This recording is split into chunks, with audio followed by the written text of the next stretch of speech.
Salut à tous, alors petite actu pour commencer la journée sur Automobile Propre, le Toyota CHR électrique débarque en Chine avec 400 km d'autonomie.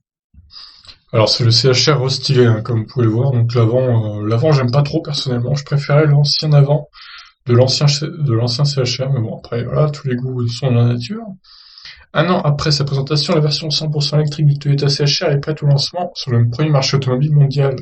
Doté d'une batterie de 54,3 kWh, il autorise 400 km d'autonomie. Alors là, je vous remarque que la taille de la batterie n'est pas énorme, hein. Quand même 54 kWh, c'est pas mal, mais bon, c'est un peu timide du côté de chez Toyota quand même.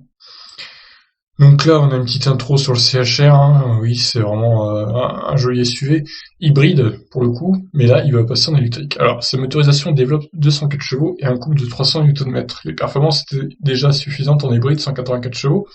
Ce modèle devrait être dynamique, mais attention au poids de 1780 kg. Le poids est assez similaire au Kona pour le coup.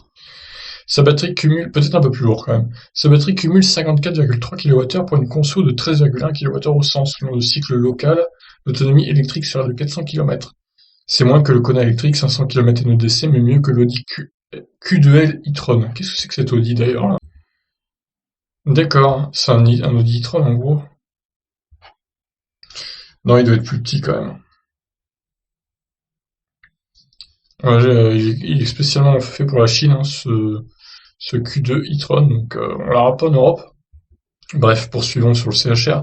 Côté style, on note la prise d'air avant partiellement occultée, des badges EV et électriques, ainsi que des jantes dédiées. Dans l'habitacle, on remarque un plus grand écran central sans commande physique et la présence de l'instrumentation numérique. Le prix reste inconnu, n'étant pas encore au catalogue, et devrait s'afficher à environ 200 000 yuan, soit 25 880 euros. Déception, ce CHR électrique n'est pas prévu pour l'Europe. En 2018, Toyota promettait une version pour le reste du monde, mais n'a donné aucune information complémentaire. En Chine, Toyota lancera ensuite un clone, l'Izoa EV, fabriqué par la co-entreprise FAW Toyota. Deux voitures hybrides rechargeables sont aussi disponibles depuis mars 2019, la Corolla et la Levin. La jeune voiture GAC Toyota propose également l'IA5, une berline électrique à 510 km d'autonomie, quasi-clone de la GAC Aion S. Toujours des noms étranges, hein, les voitures en Chine. Donc voilà, ce CHR électrique qui sera officiellement lancé en Chine. Bon bah concernant ses caractéristiques niveau puissance, ça va, y a rien à dire. Le poids, je trouve un poil lourd par rapport à la capacité de batterie qu'il embarque. Il embarque quand même 10 kWh de moins qu'un Kona ou un Iniro, et celui-ci est plus lourd. Donc c'est un peu étonnant de Toyota d'avoir fait un véhicule assez lourd. Et l'autonomie, bon, 400 km NEDC, quoi, c'est pas la folie hein, non plus. On part sur, à mon avis, 300 WLTP.